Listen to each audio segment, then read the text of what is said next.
यदि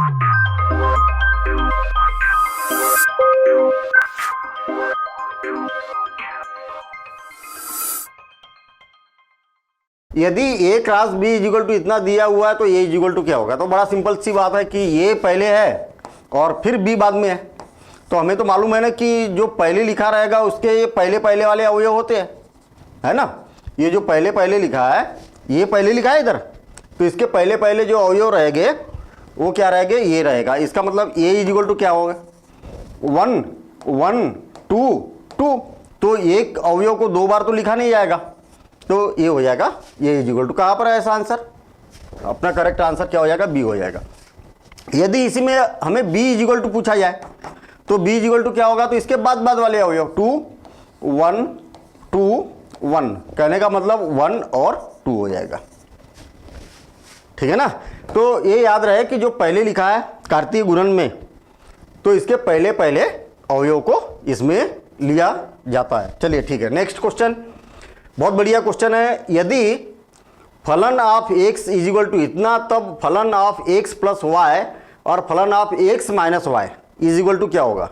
ध्यान देना इधर, सिंपल सी बात है कि आपको मैं पूरा फुल तरीके से इसको सॉल्व कर रहा हूँ, और ऐसे क्वेश्चन हमने एनसीईआरटी में सॉल्व भी किए और एडिशनल एक्सरसाइज में भी सॉल्व किए थे। इतना दिया है ना, यहाँ पर क्या बोला है? फलन of x plus y into फलन ऑफ x माइनस वाई। पहली बात तो फलन ऑफ x प्लस वाई, इसका मतलब क्या है भाई? फलन of x is equal to इतना है, तो x प्लस वाई का मतलब क्या है? जहां जहां x है वहां पर x प्लस वाई रखना है, जहां जहां x है वहां पर x प्लस वाई रखना है। तो x plus y 2 raise to the power minus x plus y इतना रखना है। आगे बात क्लियर?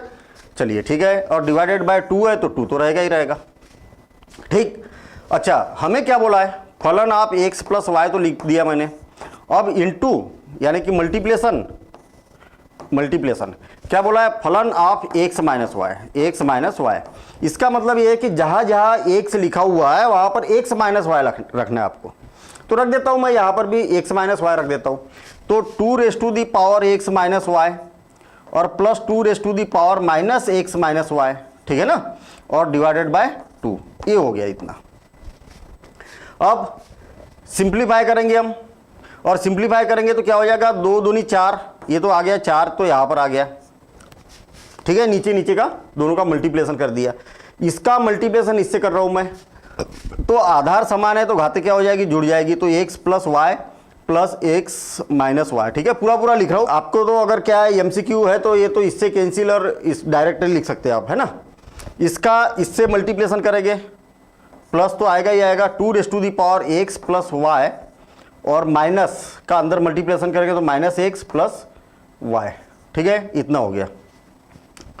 प्लस इसका इससे मल्टीप्लेशन करेंगे तो 2 raise to the power minus x minus y plus x minus y, ठीक है। इसका मल्टीप्लेशन इससे करेंगे तो क्या हो जाएगा? Plus 2 raise to the power minus x minus y minus x plus y, ठीक है, इतना आ गया यहाँ पर, ठीक, इतना ही आया ना। चलिए ठीक है, अब देखिए क्या हो रहा है यहाँ पर 1/4, x और x से क्या हो गया? 2x, और y तो कैंसिल हो गया, तो 2 raise to the power 2x plus 2 raise to the power 2y plus 2 raise to the power minus 2y और plus 2 raise to the power y से y कैंसिल और माइनस 2x, ठीक है, इतना हो गया। अब देखिए हम क्या करते हैं, 1 डिवाइडेड बाय 2 से मल्टीप्लाई कर देता हूं मैं, और इसको अरेंज कर देता हूं, इसको और इसको साथ में लिख देता हूं मैं।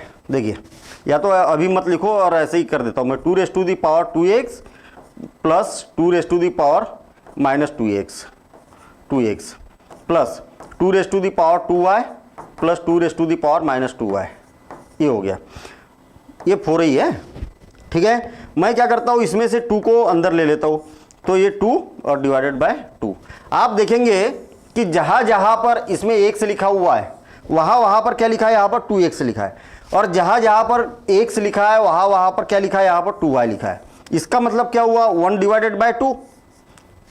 भाई सिंपल सी बात है ना कि यहाँ पर इसको हम फंक्शन ऑफ x लिख सकते हैं, तो जहां जहां x लिखा है वहां पर 2x लिखा है, इसका मतलब क्या हो गया, फंक्शन ऑफ 2x और फंक्शन ऑफ 2y। तो ये इसका आंसर हो जाएगा। और ऐसा कहां पर दिया है, function of 2x plus function of 2y और 1 डिवाइडेड बाय 2, ये इसका करेक्ट आंसर। इतनी माथापच्ची करने की जरूरत नहीं है, हम तो क्या पूरी प्रोसेस समझ रहे हैं ना यहाँ पर, ठीक है। और ऐसा फुल क्वेश्चन भी आ सकता है एग्जाम में, तो फुल क्वेश्चन भी अगर आए तो आपको मालूम होना चाहिए। चलिए नेक्स्ट क्वेश्चन देखते हैं अब।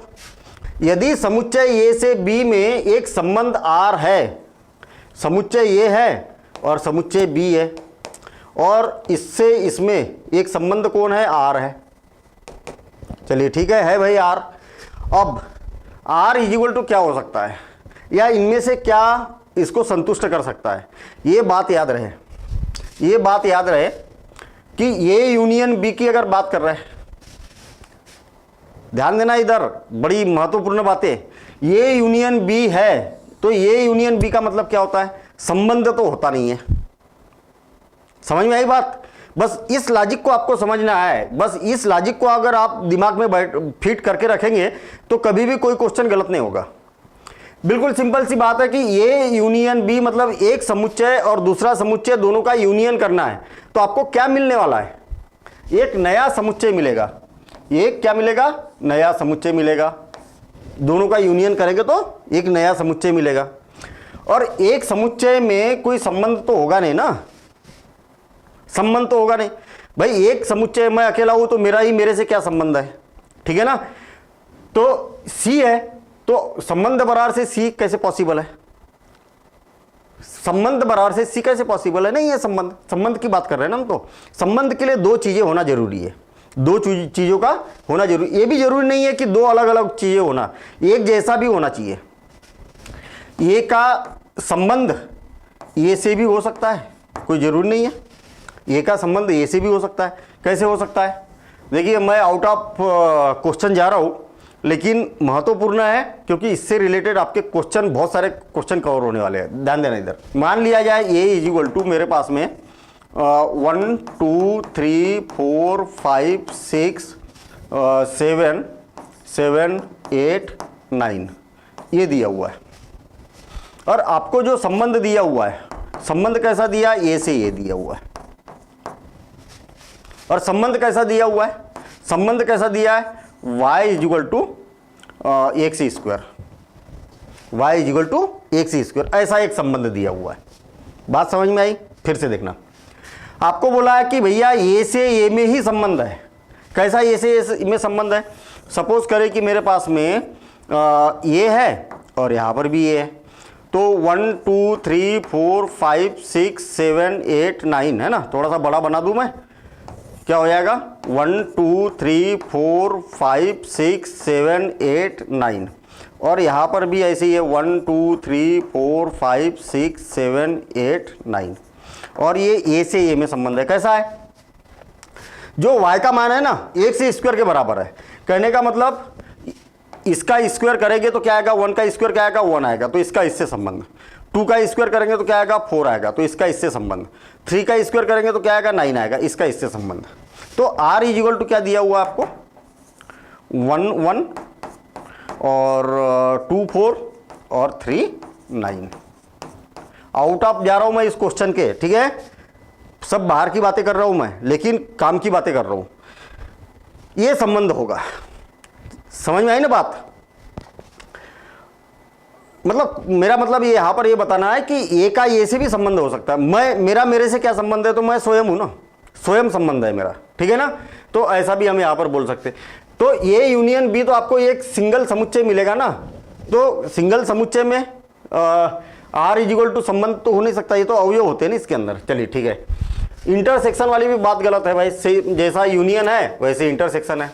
हाँ, संबंध हमेशा कार्तीय गुणन का उपसमुच्चय होता है, इस बात का याद रखना। और मेरे ख्याल से आपने जो संबंध की परिभाषा समझी भी होगी, तो उसमें स्पष्ट संबंध की परिभाषा पर हमने यही डिस्कशन किया था कि संबंध क्या होता है, तो कार्तीय गुणन का उपसमुच्चय होता है। कार्तीय गुणन का बहुत बड़ा रोल नहीं है यहां पर, लेकिन संबंध की परिभाषा समझने के लिए हमने कार्तीय गुणन पढ़ा था। आपको याद भी होगा, मैंने वहाँ पर डिस्कशन भी किया था जब हमने बेसिक में पढ़ा था। मैं आपको ये बात बता दूँ, महत्वपूर्ण बात, कि ये सारा बेसिक पूरा जीरो लेवल से बेसिक और डेप्थ लेवल में बेसिक, एक एक चीज, एक एक कॉन्सेप्ट, सब कुछ आपको एप में मिलने वाला है। ठीक है, एप में सारा बेसिक कॉन्सेप्ट है, सारे क्वेश्चंस है, एक तरफ से आप देखते जाएंगे, सारे क्वेश्चन सॉल्व करते जाएंगे, सारी चीजें क्लियर होती हुई चलेगी। ठीक है ना, तो आप ऐप डाउनलोड कर सकते हैं और वहां पर देखेंगे कि सभी चीजें आपको वहां पर मिल जाएगी। ठीक, चलिए अब क्वेश्चन मेरा यहां पर यह है कि भाई आर जो है ए क्रॉस बी का उपसमुच्चय है क्या? तो बिल्कुल है, ये परिभाषा ही होती है इसकी, और ये तो ऐसा होता ही नहीं ना, आर का उपसमुच्चय ए क्रॉस बी नहीं होता है। ठीक है, चलिए तो करेक्ट आंसर क्या निकल गया यहाँ पर? सी यहाँ पर हो गया। और मजेदार क्वेश्चन सेम पिछले कॉन्सेप्ट पर, फलन आप एक्स इज इक्वल टू कितना दिया, फलन आप एक्स इज इक्वल टू कितना दिया है? X cube minus 1/x cube. ठीक है, इतना दिया हुआ, हमें किसका मान ज्ञात करना है? फलन ऑफ एक्स का। फलन ऑफ एक्स का मान कितना दिया है? X cube minus 1 divided by x cube, 1 divided by x cube, इतना दिया है यहां पर। प्लस यहां पर क्या बोला है?